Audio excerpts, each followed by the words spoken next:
And it looks like we're rolling. So, we're back.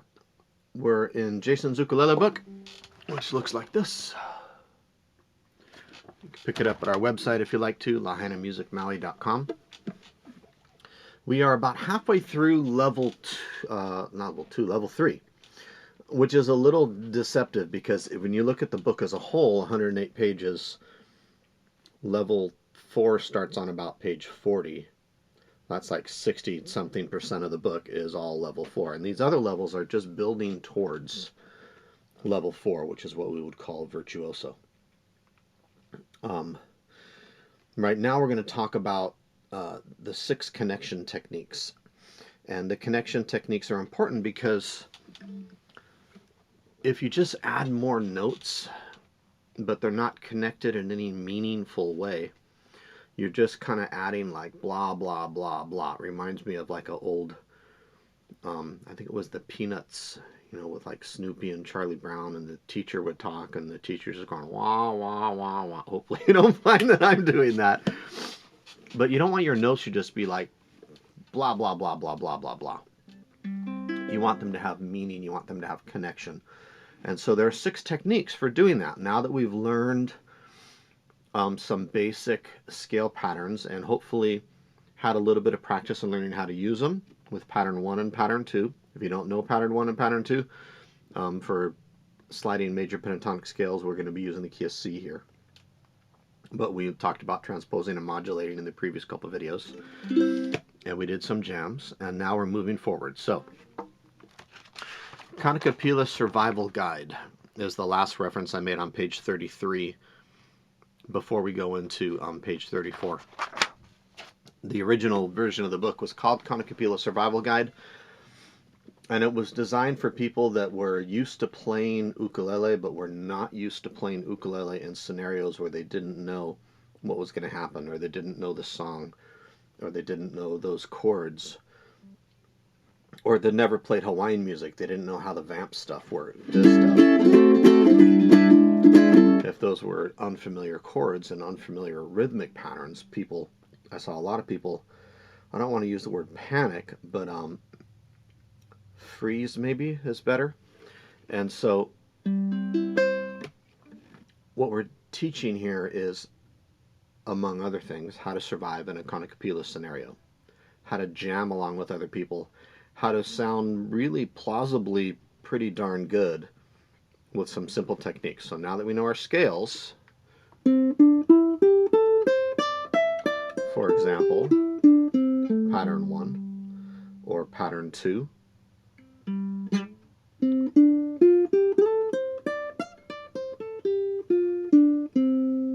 right? How do we connect them? How do we connect them in a way that sounds good? So, first one is a slide. That's what it sounds like. If we do it some more slowly, pluck, and then slide. You got to hold down firmly with this finger while you do it. You've got to slide all the way up to the fret. You don't want to be shallow like that. You want to slide all the way out and squeeze firmly. If you don't squeeze firmly, you get this. It's just kind of gone.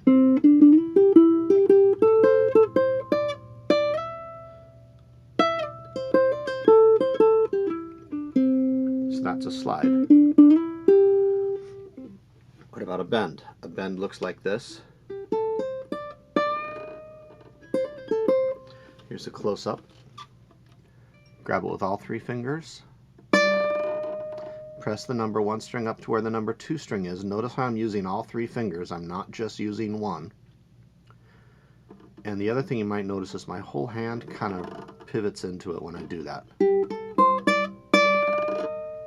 So I'm using big muscles way back here and up here to control that.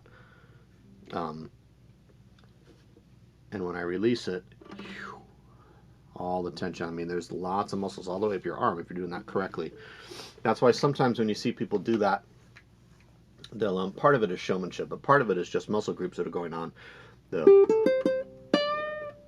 almost do that. Now, you don't want to do too much of that because that actually is Maybe not. It looks good on a music video or something, but ukulele normally not. Certainly good technique. The nice thing about this bend, again, is it adds emotional content to the music. The example I usually use is if I go home to my wife and I say, "Honey, I love you." Not a whole lot of emotional content there. I used all the right words, but I didn't say it right. "Honey, I love you." And then she is also a musician, so she might say something. She might say, "I love you too, you're awesome." She might just say, "Then go do the dishes." So if I've got a slide and a bend, I can do some cool things.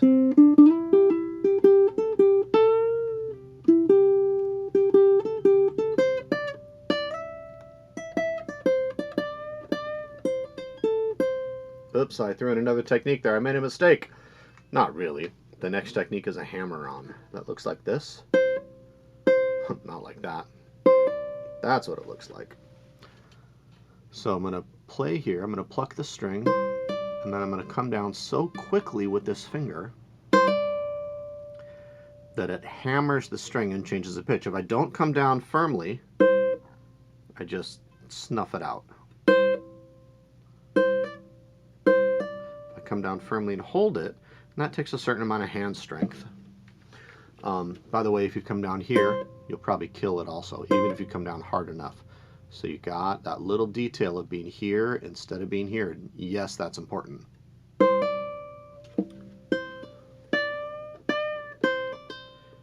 Ooh, what was that? Well, that was a hammer, followed by the opposite of a hammer, which is a pull-off. So I've got hammer and pull-off, where I pluck it while it's fretted, then I pull it away really quickly, so quickly that it doesn't kill the note. If I do it too slowly, it sounds like this. Just kind of. This was a Koloha, so this thing continues resonating anyway. It's kind of amazing, but most ukuleles wouldn't. But this one does. The wonders of handmade in Hawaii, right? So I can do a hammer pull. Hammer and then pull. So that's hammer on and pull off.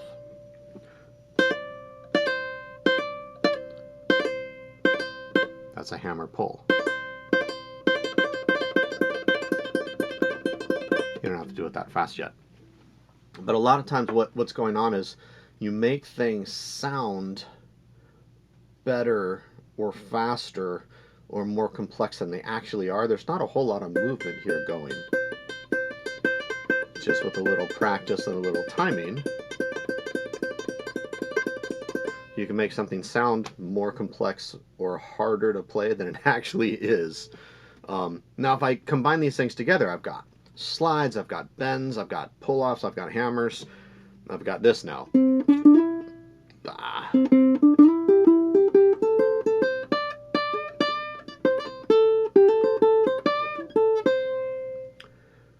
I'm still only using simple notes. Da, da, da, da, da, da, da, da, da, da. It's a simple scale pattern. But I made it sound a lot more interesting by adding slides and bends and hammers and pulls. If I don't do those things, it just might, I mean, it would sound okay. There are a lot of people that never do any of these things, and they sound okay. Maybe, but we don't want to just sound okay, right? If you wanted to just sound okay, you're on the wrong video series. We're trying to get you to sound good. So these things do make a difference. Should I put a background? No, let's do it without a background track. I just played alone. So this is correct notes, but not very interesting.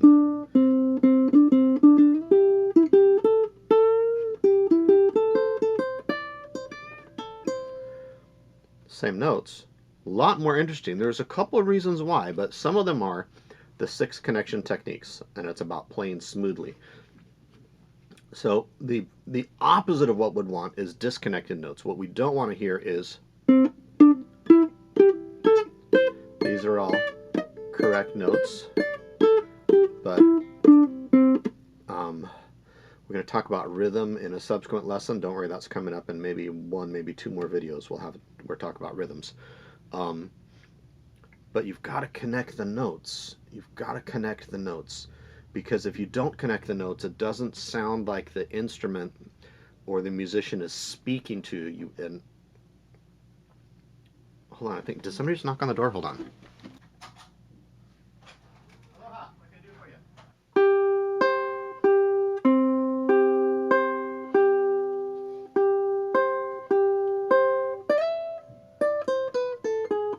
Okay, we're back. We're closed right now, but a guitar player needed strings, and hook them up with a set of strings real quick. Okay. Where were we? Okay, slides, pitch bends, hammer-ons, pull-offs, hammer pull. And this is important. If you do hammer pulls, these things, without rhythm, it just gets sloppy. So whatever, you need to keep in mind that there needs to be a certain rhythm to the song. And if that's the rhythm, 1, 2, 3, 4, 1, 2, 3, 4, 1, 2, 3, 4. That would be triplets, for example. And you'd want to stay in the rhythm of whatever the song is. If you're just throwing out notes without rhythm, it's just not going to sound very good. You might have all the right notes, just like throwing out correct vocabulary words in a language without forming them into useful sentences and forming those sentences into paragraphs. Just throwing out words doesn't do a whole lot. Okay, sustain. Let's talk about sustain. That's this. Why does that sound good? Magic, right? No, not magic. It's sustain. So what I did is I did this. I've got these both going at the same time, and they are sequential notes in a scale sequence. Of course they're going to sound good together, especially if you're playing against a C chord, because that's part of the C chord.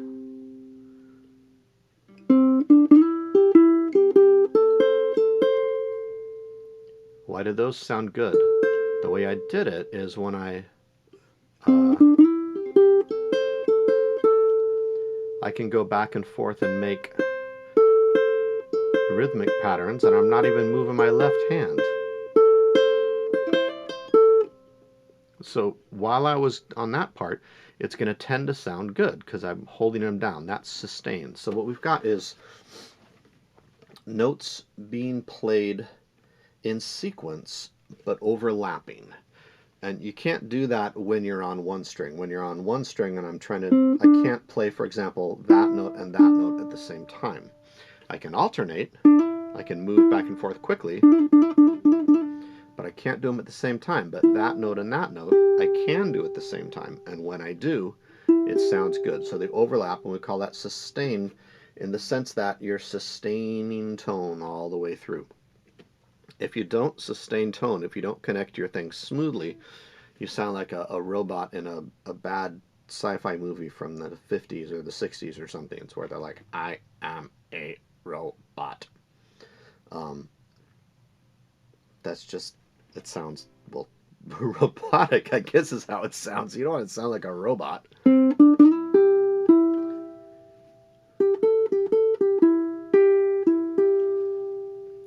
That sounds nice. They overlap. That's sustained. So that's an important connection technique not to overlook. And then we've got vibrato also. Vibrato is something we use at the end of a phrase to make a note so that it's still lively. And that would be like this. As opposed to, as soon as you pluck a note and you're not doing anything with it, it's decaying, it's dying. So if you want to make that sound vibrant, you can add a little vibrato to it. It's like adding energy. You can vibrato up and down too, but that's more of like an electric guitar technique.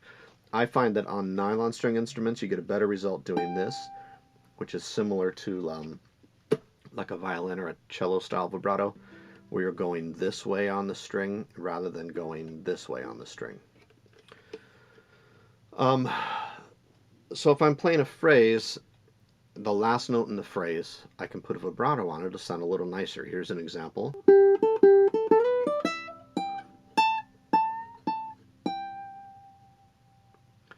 So when you put those little vibratos in there, it's subtle, but it does add a change in tone. It adds a little bit of energy to the string, and it keeps it so that it's not just like you pluck it and it dies. Like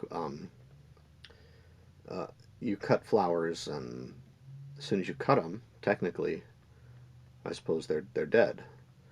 Which is why in some cultures, as I understand it, you give a potted flower or a potted plant where the plant is still alive. That's kind of cool, of course, then you got to take care of the plant.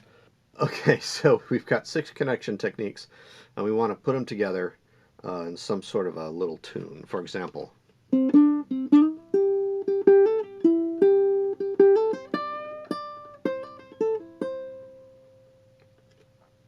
so what I hear in my head when I do that is, I really love you, you know that I do, but I just can't go to the beach, which makes no sense. Normally that makes no sense at all, except right now as I film this, you actually can't go to the beach. So you can walk across the beach and go into the water, on Maui anyway. I don't know what the rules are other places. And you can leave the water and walk across the beach and go straight back to your car. But if you stand on the beach or sit on the beach, you get ticketed right now. So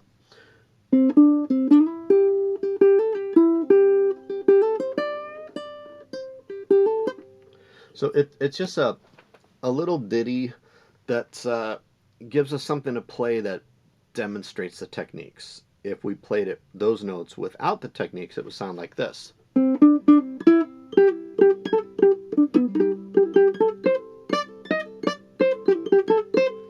There's nothing there at all.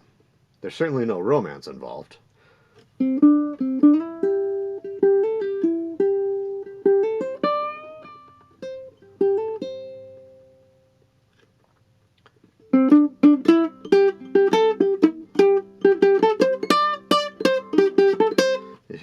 Big difference, right? Big difference.